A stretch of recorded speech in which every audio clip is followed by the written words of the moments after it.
ఈరోజు కొంతమంది కొన్ని తాత్కాలికమైన ఇబ్బందులు పెట్టచ్చు, సుంకాలు పెంచచ్చు, లేకుంటే పన్నులు వేయచ్చు.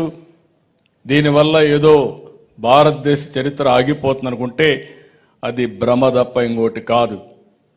ఈరోజు కొంతమంది అంటున్నారు మన వాళ్ళకు ఉద్యోగాలు ఇవ్వద్దని.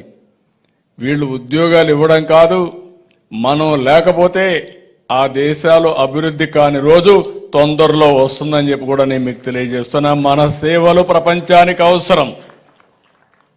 ఆ తెలివితేటలుండే వ్యక్తులం భారతదేశీయులు. ఇది తప్పకుండా అవుతుందని చెప్పి కూడా నేను మీకు తెలియజేస్తున్నా. ఈరోజు ఇంకొక పక్కన మీరు చూస్తే మోడీ గారి యొక్క విదేశాంగ విధానం ఒక అత్యున్నతమైనటువంటి పద్ధతిలో విధానంతో ముందుకు పోతున్నారు.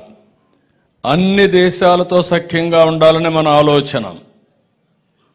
అందరితో బాగుండాలి, ప్రపంచం కూడా అన్ని విధాల ఆనందంగా ఉండాలి అనే ఉద్దేశం తప్ప ఎవరితో విభేదించాలనో ఆ దేశాలని ఆక్రమించాలని మన ఉద్దేశం కాదని చెప్పి కూడా నేను మీకు తెలియజేస్తున్నా.